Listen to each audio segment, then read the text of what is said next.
Alrighty, I think we should get started. Folks will still join us, but that's great, and it's recorded anyway, so people can and will listen later on. So warm welcome everybody to another Executive Insight session on product management. What is actually this session about? So just a quick recap. This is specifically a session about the intersection of product and business, right? So there's a lot of talks, a lot of content out there about product. We specifically want to touch on, this area where PMs become business leads, become executives, maybe take on roles beyond product. So this is the specific emphasis on this in this series. We're obviously interviewing product leaders. We have had exciting roasters already. Check out the previous videos. We're going to have an exciting roaster coming up, and we have a great guest today. The whole point is really learning from, function leadership, seeing how you function as a lead PM, but then also what it means to take on the broader challenges, and embed yourself in a wider business context. Who are we? Who is Peak Product? We actually have a couple of programs, and I think you know many of them. The leading flagships are the two conferences, the Product Management Festival conferences in Zurich and Singapore, where we have about 2,000 people every year joining. We have a Trends and Benchmark study. We have PM nights that we do in several cities. We have executive formats, and we have a INSEAD program that has a great reputation. I think great feedback. So we're happy about those modules. Speaking of the conference, we would love you to get a new call for speakers. We always get this, immense amount of submissions, and it's always hard for us to pick and choose. But we would love to also to get your talks in, you or your team. So please submit. You have 2 days to go to make the festival in November in Zurich a great one as usual. Peak Product, I mentioned already. Actually, I mentioned the INSEAD program. This is meant to actually for that target audience, for folks that are good PMs, as you all hopefully are, but then that want to make this extra step. And we're teaching this class together with INSEAD, where we teach the senior PM skills, and INSEAD teaches the leadership programs. So feel free to reach out for any of those. I think you will like them. I mentioned Peak Product already. This is a new effort that I'm leading within, the holding Peak Product, which is an advisory. You could also call it, product as a service or CPO as a service, where we come in temporarily. So this is a new area, but we're getting great feedback so far on that program. Yeah, quickly about me. My name is Raphael. You maybe know me from the conference or other formats. I'm the host today. I'm personally coaching CPOs, product leads. I've spent a long time at Google. I've done 13 years on Google Maps and Google Shopping, where I led, a big business at Google. I'm an angel investor, but most of all, I'm very passionate about, product and helping, the tribe, the community, but also, businesses understand how they can leverage product and product-led thinking, which is, I think, a huge mission for the next couple of years. So that's me, and that's a nice segue now to talk to introduce our fabulous guest today, who is Ram, a person I've known for many, many years. Ram has the interesting background that he exactly made that transition that I just mentioned. He has been a product exec at Amazon and Flipkart, which is roughly where we got to know each other. He was also at the conference on the board for a while, and then gradually made his step up to Booking and then become a general manager at Google. So I think he has a wealth of experience to exactly talk about, that personal evolution, all those trade-offs, all those, good and bad things about becoming a general manager. So I'm very curious to hear from Ram. And maybe, Ram, that's a good segue for you. Maybe a super brief introduction. Who are you and what brought you here? Yeah, thank you, Marina and Rafael for having me on the show. This is super cool to always be connecting and talking to you guys. So I'm Ram. I actually work at Google right now. I'm actually the general manager and the engineering lead for India, where we focus on Android and the Play Store. It's a very specific sort of a market role, which means I lead, everything that's required to enable the market to be successful, like design teams, product teams, engineering teams, quality teams, and research teams. So super excited that Google is actually making much of headway in investment to make sort of market-specific focus as well. So that's what I do right now. Yeah, as Rafael said, been a long journey, starting all the way from Microsoft to various other companies to sort of keep learning the craft And at some point I said, okay, this seems very, very interesting. Maybe I can actually step over to the business side as well with a strong sort of foundation of technology. And hopefully we'll talk about that today. Thank you. Cool. Yeah, thank you so much. And maybe to involve the audience a little bit, and by the way, I will call you out, please, later on for Q&A. So we're going to end roughly in 35 minutes, and then I would love everyone to put their questions in the chat. But just as, you know, as to set the stage a bit for the audience, I would love to get our first poll up. And we would love to ask you like a sort of an introductory question about your organization, like you as, you know, folks in as PM leads or as leadership in your team. If you can bring the poll up. The question is essentially, if you look at your own job, assuming you're a PM in the company, and if you look at your alignment with management, and management, we deliberately use the wider expression now. This could be the board, this could be the CEO, this could be, you know, the leaders of your company. Just like gut feel, quick reaction. How well are you aligned? Fully aligned, mostly aligned, not on the same page, or maybe, you know, something does not apply here. So please get your questions in. Get your answers in. So yeah, it's a good split for now. Good, fun question. Yeah. So far it looks, I can see the results already. We're going to publish it in a moment. Like we give it 10 more seconds. And yeah, I think we can show the results. So it's interesting. It's actually a little bit less. We asked this question also last time. I think if I remember correctly, last time folks felt they were a little bit more aligned. So we're basically seeing, let's say, almost half of the folks say they're mostly aligned, but only 10% say they're fully aligned. So that's maybe something to for us to discuss, Ram. Why is this gap? And actually, still a third of the group says not on the same page, which is very interesting. So yeah, maybe that could be a good topic for us. And we're gonna ask one more follow-up later. But Ram, maybe back to you. So now you made the move, you know, Flipkart, which was, you know, very e-commerce heavy, like a very specific product bet. I know Booking, I assume, and I know you had broader roles already, and now you really have a general management / business, you know, role. If you zoom out and reflect a bit on those years, right, and this journey, how do they relate? Is this an evolution? Is this a natural evolution? Do certain things break for you? Did certain things break for you? How do they compare for you, these roles? How do you feel differently or maybe similarly in these roles? Yeah, I think it's a really good question. Actually, somebody I think who's on the call asked me this question 4 days ago, and I'll try to keep the same answer so I stay consistent. I think to me it was much more about mindset rather than like specifically preparing for any kind of like new role. And training the mindset and thinking about the mindset about being a little bit more inclusive about what does it mean to build a product. So if I rewind back, much of the product years were all about, hey, can I transfer the context of the insights? Can I make sure that everybody that needs to know these insights and the prioritization understand, right? Like that's sort of my role, and I was taking a lot of pride in doing that role. Oh wow, like I built this feature. Does it like really like, look good in dog food? Are we hitting the quality benchmark? And I kind of stopped there. And then it turns out that, a product takes a village to actually ship and get out there and sort of run operationally.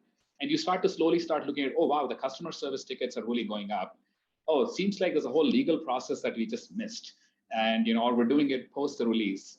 Or like, privacy and, some of the other aspects of regulatory are like much more important now. And then you start to unravel and say, okay, I've actually transferred the context in a very, very narrow way. Should I start thinking about this much more from a business standpoint rather than a product standpoint, right? I think that's been sort of the thinking. And then every time I did that, I was like, oh God, I'm missing another thing, or I'm missing another stakeholder I should include, and as part of this sort of, overall kind of, sort of a product team. Mm-hmm. Mm-hmm.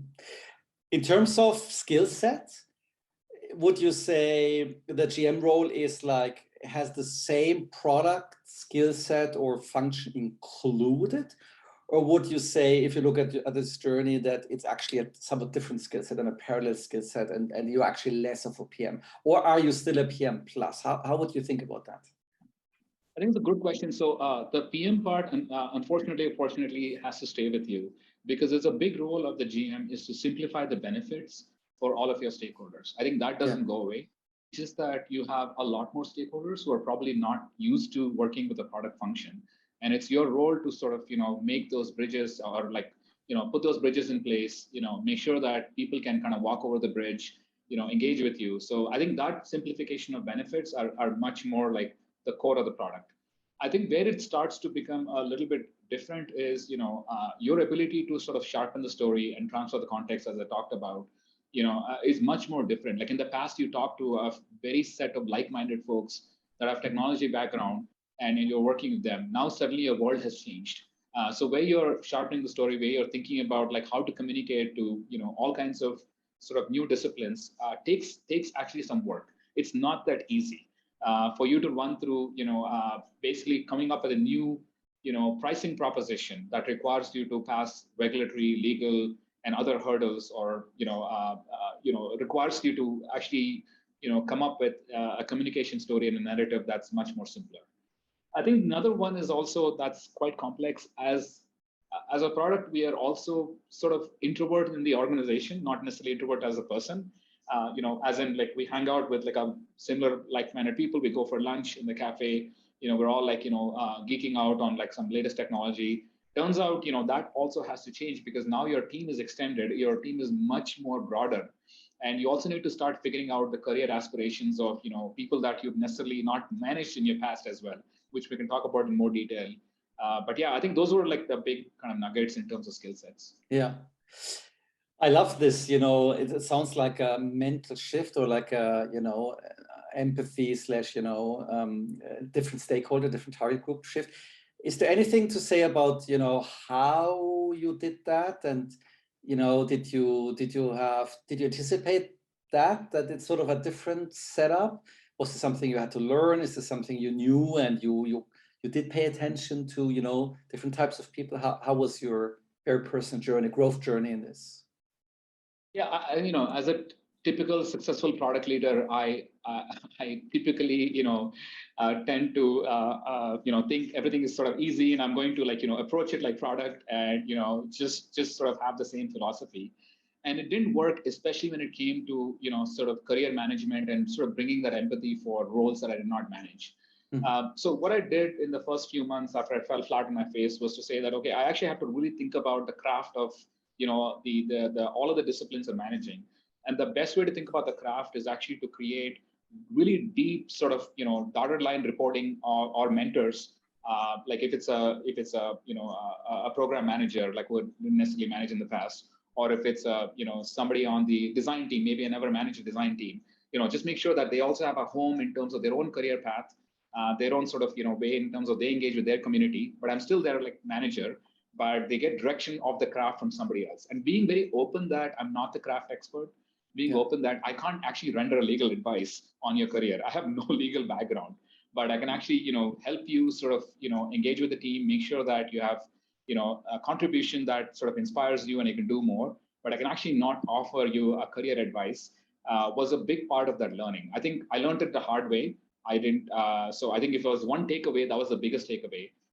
Continue to focus on the craft of the people that you're not necessarily used to, come up with ways to make sure they grow as well. Yeah. No, that makes sense. Okay. Another sort of maybe motivational question that's a bit parallel to that is, was it always clear to you in the last couple of years that you wanted, to make that step? Because I'm sure there are trade-offs, right? And saying, okay, I'm stop gonna be the best PM in my class, and I don't define myself as sort of hopefully one of the best PMs that as your reference point. But actually you're going somewhat in this uncertain territory, right? And you win a few things, you lose a few things. Was this obvious to you that you wanted that? It's not obvious still. So I think it was sort of obvious in some ways. In some ways it wasn't. I think where it was really obvious is when you realize that your influence on the the outcome is now limited because you're actually much more narrow. Because once you understand the entire picture of what it takes to the village that it takes to get something out the door, you realize that you're actually an important but a sort of a narrow part of the overall picture. And then you have to decide that again as a mindset that I'm going to get involved in all the other aspects. You realize that very quickly that you can no longer spend a lot of time on product. So that's something that you have to give up. And second, your team will give you a hard time that you're like not around and working on something else that they don't understand. So you have to explain that to them as well. But I think third, I think you need to be very open, with your other stakeholders that you're coming in, you really want to help. You're trying to figure out like how, again, simplifying the benefits, making sure that there's an opportunity to look at all of the input metrics, validate them before it goes out the door. So I think there's a journey there as well, but it's a very difficult journey. And it's also sometimes a one-way street because you're giving up sort of that high intensity kind of product growth that you have from a career standpoint, because you're taking a little bit of a pause and now learning a new skill set. So I don't want to just say it's just a walk in the park. It's actually a bit rough. So you should be prepared for a couple of years of that transition of the journey. Yeah. And so it sounds like you wanted this and you were somewhat aware that you wanted this. If I may ask, like sort of the why question on top of that, what drove you like wanting this? Was this, career? Was this, influence? Was it, like you said, that you maybe could influence other dimensions of success? Was it personal growth? Was it like, what's the why behind your acknowledgement that you wanted to do that step? Yeah, sorry, I didn't answer that. I think I've been seeing sort of the transformation of, overall the product function and particularly CPOs.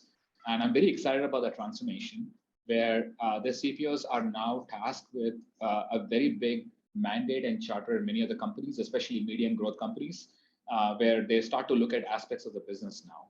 Mm-hmm. And I felt like, that is the new future of, a CPO or a CXO or anybody that's sort of really now mandated to think about new investments, getting those investments to life. It's less about just a product craft. It actually is about, having a whole bunch of other skills as well. I think that what sort of motivated me to think about, like, I believe the role is going to change. So I anticipated that a few years ago. And I felt like maybe I'll be sort of left out if I don't pay attention now and at least give it a shot.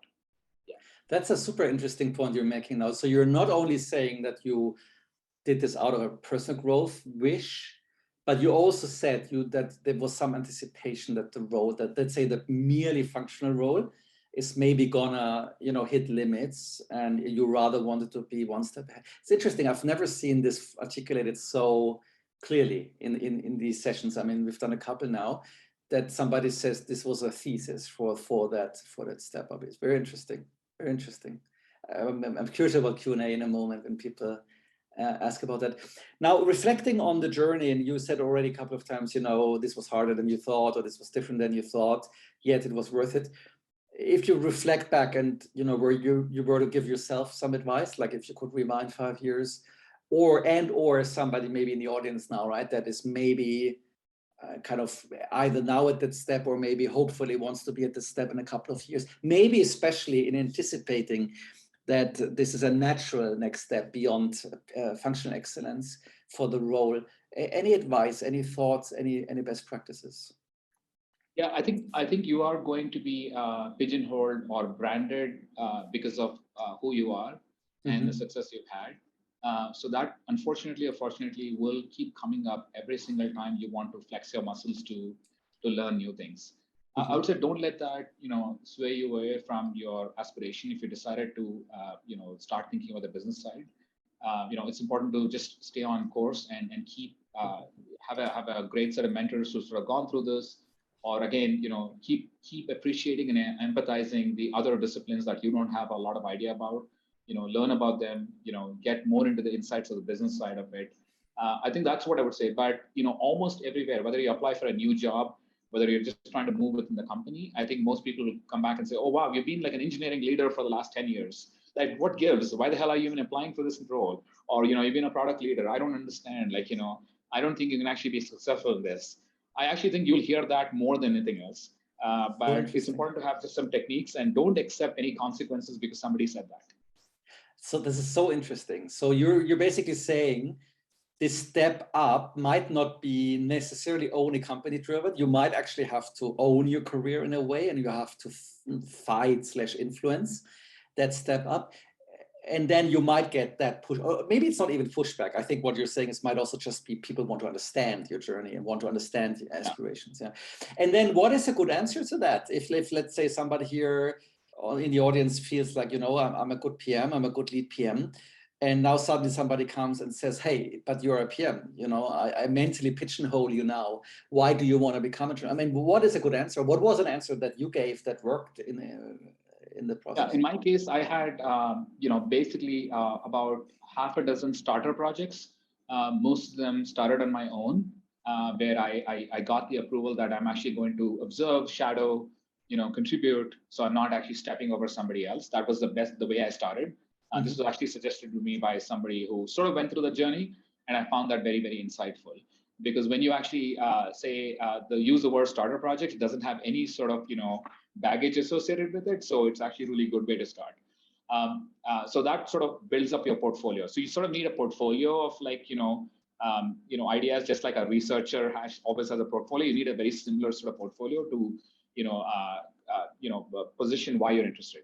I think the second one that also works really well is to really put your hand up for opportunities in the company. Maybe they're not as complex, or maybe they're not very risky. It doesn't matter. I would just say that just make sure that you put up your hand, and it could be as simple as, hey, the company needs to figure out how their social good technology investment arm is going to work. It doesn't matter. Just go put your hand up, go do that, go figure it out, learn the ropes, because that's another sort of feather in the cap. I think you need about 6 or 7 of those sort of things that are on the table, rather than just saying I'm interested. I see. So what you're saying is, it sounds like a mix of credibility that you're building, but maybe also experiences that you can actually talk about, and beyond credibility, you actually have something to offer and contribute, and it's a natural way maybe to gain that responsibility. Yeah. Absolutely, yeah. I think that's very good advice. Like, it's not an invitation. Don't expect an invitation. Basically, it should feel like a natural expansion of what you're doing, and that's an active thing. You have to think about that. You have to identify opportunities. Great. Yeah, and also in some of those things, it's actually funny. I left one of the jobs. I actually did a starter project, and I realized that that company or team is not the right place for me, because it wouldn't foster sort of a cross-functional or a cross role. So it was a very good moment for me to think about, oh, this is a great career path to be like a world-class product leader, and I can become like a VP there. But and I decided that's not something I want to do, or at least I want to explore another path. So I actually ended up leaving the team or the company, which I think is good. You get sort of validation as well. Again, nothing about like the people that I left. I still am in touch with them. It was more about that was not the right place for me. Yeah, I love this expression, fail-safe experiments. Like, if you experiment, right, whatever happens, this is only be good, right? If it succeeds, great, but if not, it might also contribute to learning and this journey. That's great. It's always something I recommend folks, if they may be paralyzed or don't know exactly what to do, I always say, find something to try it out and see how it feels. Yeah, I want to maybe ask a second audience question, an audience poll, because the first poll was about general alignment, between business and product, which is sort of what we discussed right now with Ram. I would love a follow-up almost to this, which is when you look at your own leadership and the relationship between, so this is sort of a trend question. This is have things changed recently or not? So if you look at your own company and product leadership in the company, would you say this convergence, or at least understanding of product and business, has accelerated or improved? That's sort of the best case. Maybe it has remained the same, which is sort of the second case. Or actually, there's conflict, there's misunderstanding, there's misalignment. It hasn't gotten better, it has gotten worse, or other. So yeah, would love to get a few answers in here.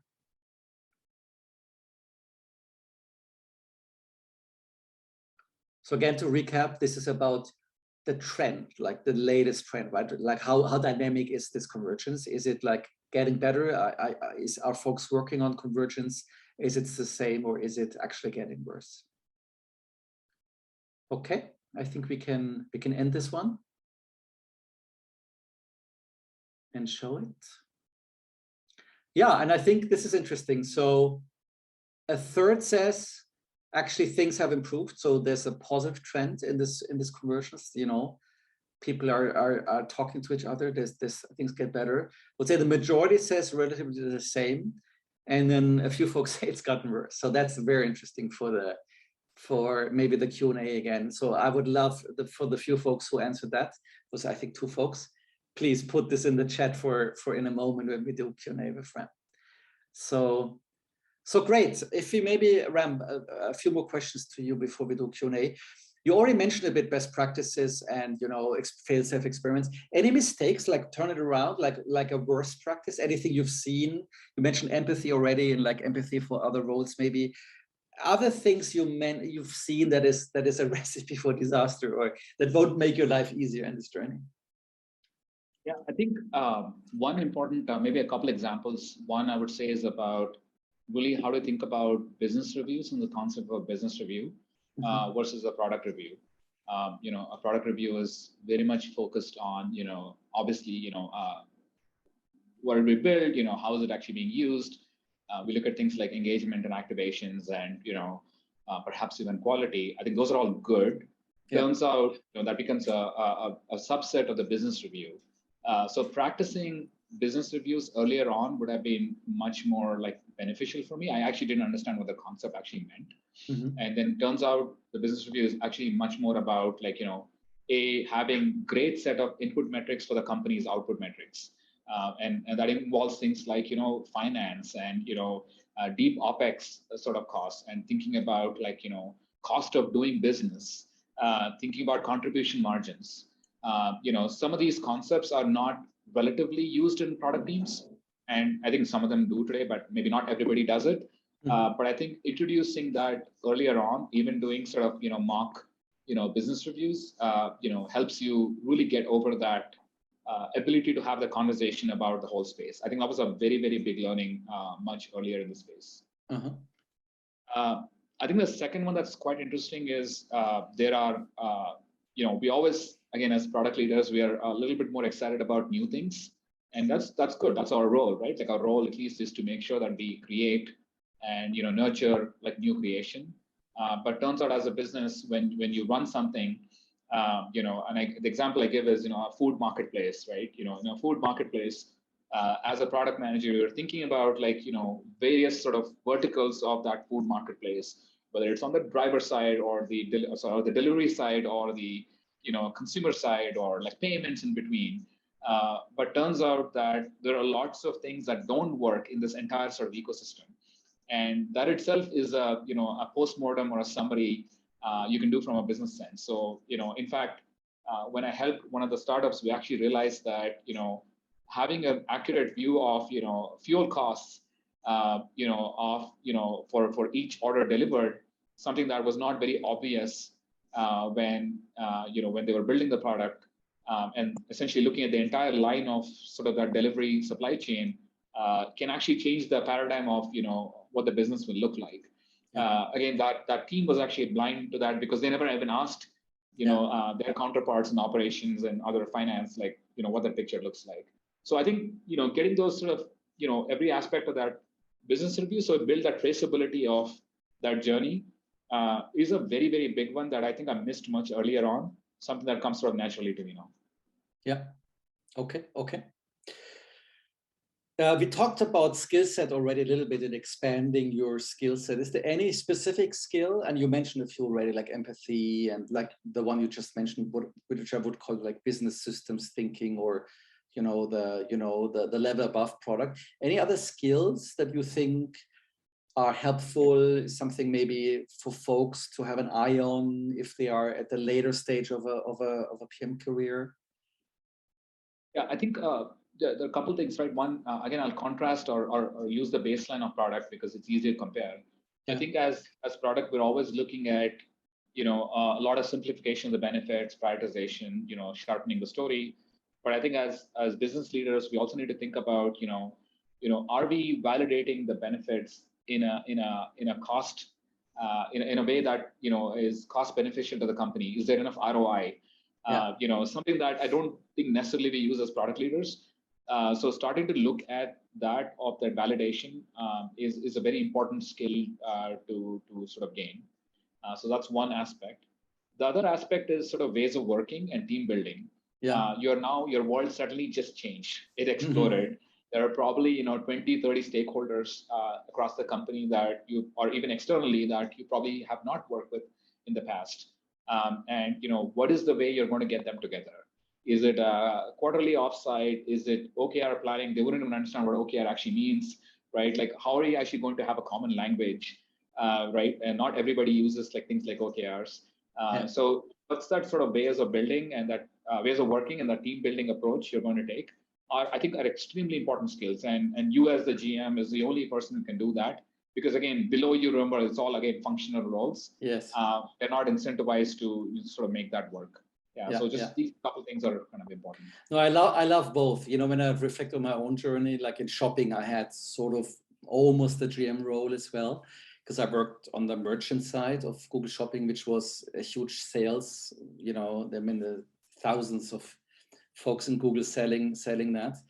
I had to relearn the interface to folks like that. And yeah, I mean, what comes to mind for me really is like beyond the business skills. I think that is one of business metrics, and all of that is really also, PMs are used to think creatively, calling the shots, being, thought leaders. And with other functions, it's actually very good to get into listening mode, to switch on empathy, to ask questions, to ask about issues with PMs. I mean, I remember one in my very first steps in, really stepping up to that role. I had to do some damage, fixes to previous relationships of, other folks in the system. So there's some magic in asking, what went wrong in the past, or what's your honest take on that product area, our efforts, our strategy. And if people sense, you're actually really willing to listen, and this is not a, lip service, you might learn a lot. And even if it's inconvenient, but that will make you succeed and not fail, right? Because you're at least you're aware of sentiment or context or frictions. Yeah. Cool.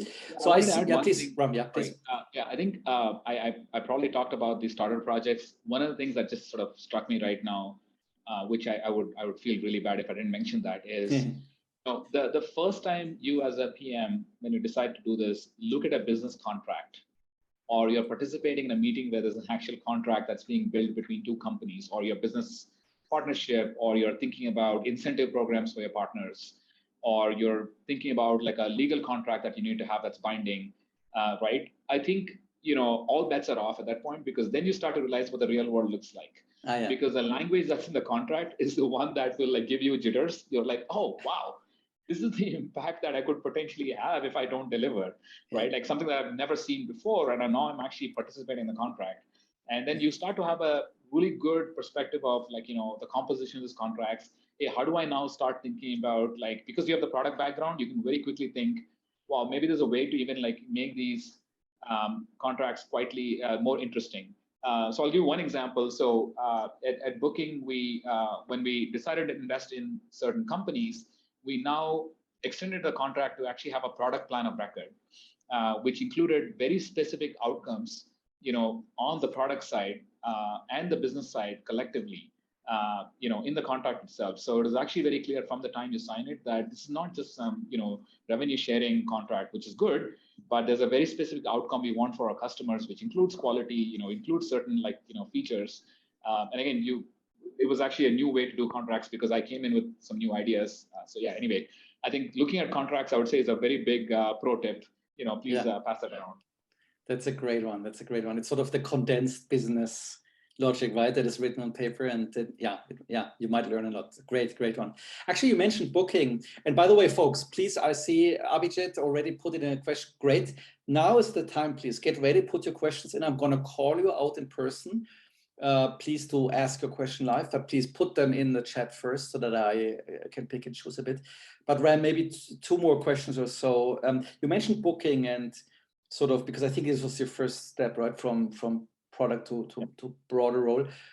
Anything on how booking approached new businesses, new products, anything that you learned specifically there, maybe that could be interesting to share as a framework? Yeah, I talk about this at the PMF exec program that Rafael talked about in the beginning. I think one of the concepts that we really focused on, we built a lot of new businesses. And again, the premise of the business is also to build on top of the big accommodations platform. So you already know somebody's going to Paris. So can you fly them there? Can you pick them up at the airport? Can you take them around Paris as an example? Those were the businesses we built. And I think what we realized is the best way to think about this, especially for a company that's very well established, can we stage gate some of these things? Mm-hmm. And each gate has a very specific kind of business outcome. And then if you don't hit that outcome, you actually go back to the beginning of the stage. So for example, if I'm setting up an airport pickup in Paris, what's important there is a driver no-show metric, right? Mm-hmm. So it doesn't matter like how the car is, we'll do that in the next stage. Like whether the car actually matches the customer's like requirements. I think that can be done next stage. But if the driver doesn't show, we'll actually destroy Booking's brand because they just spent like 2,000 euros on a hotel, and we screwed them up for like a $50 cab ride, right? So that was the first stage gate to make sure that we built the entire sort of back end supply tools, pick up and dispatch, and have that accuracy and insight. So there's no point a driver would not show. Right, because that's almost a crime. So that's just an example of how we stage gate things. And it worked really well because when you have a bigger sort of company and a bigger business that you can sort of latch onto, you can actually come up with like some of these like, very interesting micro optimizations. Yeah, so it's interesting. So you were saying in this specific case, if I understood it correctly, this was not a launch and iterate model, which often is the right one, right? Where you say, okay, I'm doing an MVP, I'm launching it, and then I improve as we go. What you're saying here is that you almost identified like a key risk and then manage that specific risk as part of sort of the first launch. But you were decisive about the specific. Because of the brand, trust that we can break. So it was not like, hey, let's just try out a few things and it's okay if it fails. No, it doesn't, because the consumer already paid like, insane amount for their, hotel stay or accommodation stay. We should take care of that. Yeah. I mean, that's a super interesting one, right? I mean, often experiments and MVPs are what we do. It's sort of part of discovery and, trying out new things. But you're right. And sometimes being conscious, about a few key decisions that are non-negotiable, that is, very, very, very interesting. So I would love to slowly move over to Q&A. And maybe, Abhijit, you ask a question about career. Maybe if you could quickly just ask the question live to the audience and to Ram, please. Absolutely. Hello, Ram. So my question is, stepping into the product management role at a very first step, being the first product manager on an established product in the market, how would you suggest to focus and grow within this PM career? Should I be more focused on the product technical or building the customer relationship to get more insights? So how would you suggest to proceed from here?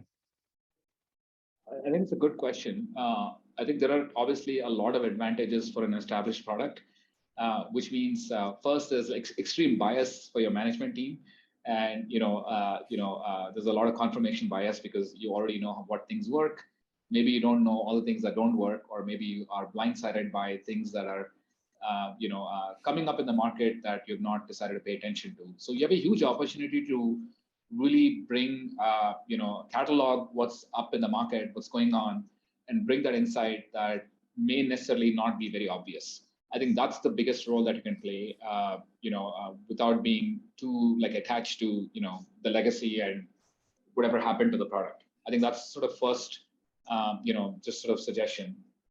I think the second suggestion is, really start to think about, I think there's like all these classic product management, theories about, hey, if you don't invent, somebody will kill you, or you better kill yourself to reinvent. I think those are all great, but maybe there's a really good opportunity to start thinking about, hey, other parts of the business of this established product that have a benchmark in the market that's probably not ideal, and what can we do there to sort of bring that benchmark to something that's like, super awesome, right? Like I think that may be a much better approach rather than having the skill approach. I don't necessarily recommend that. I actually look at, if it's I don't know what the product is, but let's assume for a second it's an e-commerce product. Maybe you can do, much more better work on recommendations, or like, improve your returns. Maybe they're not as efficient. I think, focusing on those and getting up to the market benchmark or exceeding it will be my sort of second suggestion. Good. Yeah, thank you.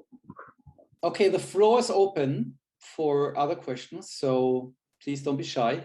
It's always fun to, ask the speakers straight questions. So put them in the chat, please.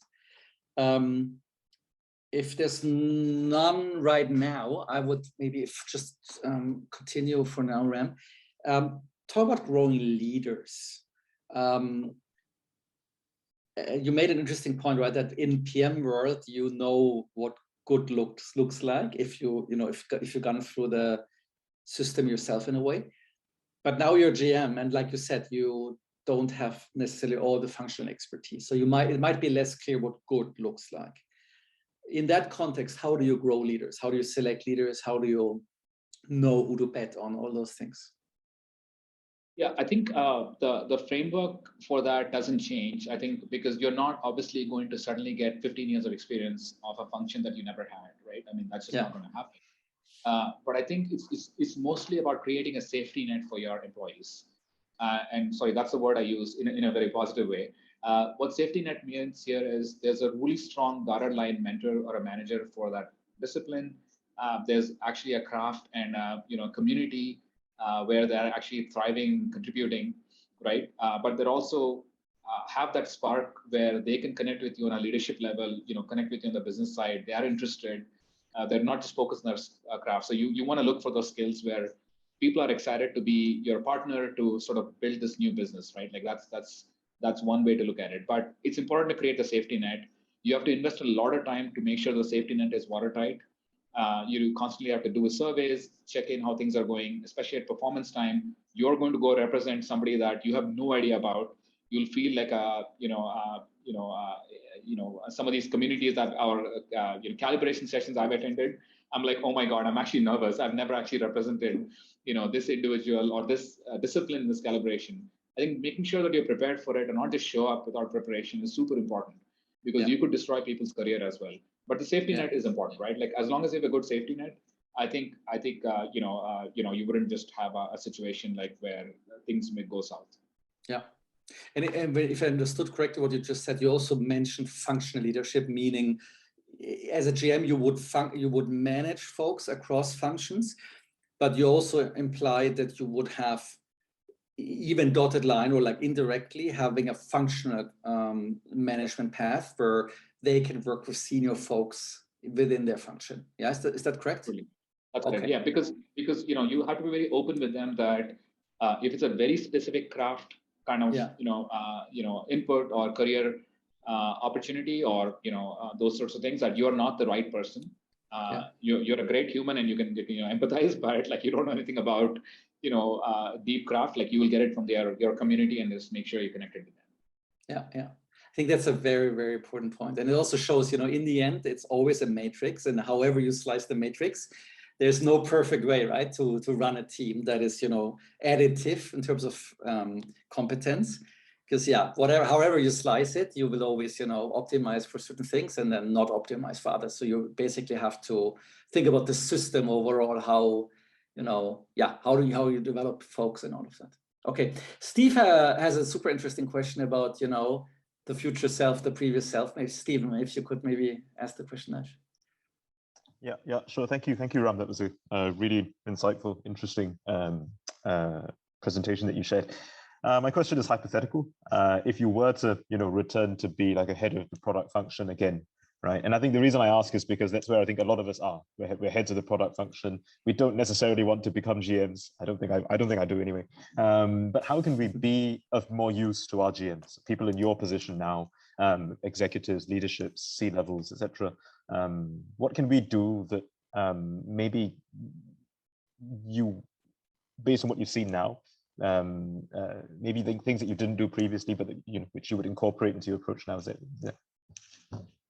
Yeah, thank you, Stephen. Good question. That I'm not planning to go back to a product role, but let's just call it hypothetical for a second, because I think I'm very, very rusty. I forgot all the amazing things product leaders do. It's been almost 3 years now. I think in seriousness, though, I would say that if I were to go back, I would say that really one thing I would take away from the GM role is the empathy for the other roles. That's something that probably I didn't have as much. I think that's definitely something I appreciate a lot more, and I understand under the hood what exactly happens. Like in the past, we'd say, oh yeah, legal is always like screwing up, man. It's like so late, and now you understand how complicated it is to not take risk for the company. And then you go into the nuts and bolts of it. I think the other thing I would say is beyond empathy is I would start to simplify the benefits, not just for the core kind of product crew, but also the extended arm of the company, and that would include looking at things like business reviews. That would, without being even a GM, that would even include things like how do I communicate all the things that we're doing in a way that's well understood. Maybe not even have like OKRs, which is like a big cost of admission to even talk to you. Maybe simplify that language as well, so you're able to now collaborate across the company. So those are the quick top of mind what I would do. Okay, thank you. And by the way, it sounds like this will probably make you a better PM as well, because you're anticipating some of that, right? Like even if your aspiration is not becoming a GM, it still might make you a very good head of product, because that's already you're already sniffing in that interface territory. Good point. All right, do we have another one for Ram? Any other thoughts or questions on Ram? Yeah, Ashish, maybe. Yeah, please. Hey, thank you. Thanks, Ram. Really insightful conversation. I'm a colleague of Ram in Google. I'm not in the product function. I'm in engineering function. So my question is, coming from engineering leadership background, as I think about this GM role, a thought in my mind is does it require me to let go of the reliance that I have on my domain expertise as an engineering leader? And what's the best way to continue to build on my strengths as I think about transitioning into this new role? Automatically, it's always cool to talk to you. I think maybe there's also a bit of a bias and more pigeonholing for engineering leaders. So you probably have to work a little bit harder to really demonstrate that your intent and interest, and to move over to as a GM, right? Like we talked a little bit about the starter projects. I think you need to probably pay more attention to that than what a product leader would do, because a product leader anyway would talk to some of these functions that you probably necessarily don't talk to. So I think it's important that you start to very quickly understand what a product leader for your own function would do, and try to emulate that as much as possible, even in your sort of spare time. I think the other way to sort of counter the the bias that is probably there, because you have such a strong technical background. I think writing narratives in a way that's very well understood by all of the stakeholders is a very important way that you can demonstrate interest and intent, and to let people know that even you can actually simplify and communicate to various audiences, and getting sort of feedback on that.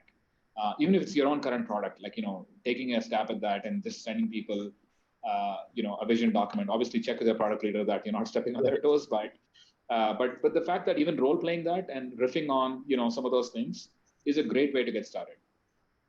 Got it. Great pointers. Thanks, Ram. All righty. So I think this is then a good moment to come to an end.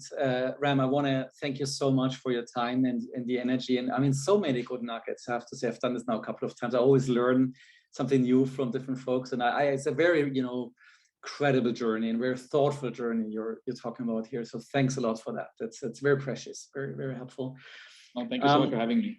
Thank you, Ram. And yeah, I want to just quickly talk about the upcoming guests. So we have a good roster of folks coming up. We have Varun from Miro joining us next. We have John Alfernes from Varo, it's like a bank in the US, and then Jennifer Liu from Lattice. So cool sets of folks coming up. Please spread the word. I think there are not many podcasts or sessions like this because we're really focused.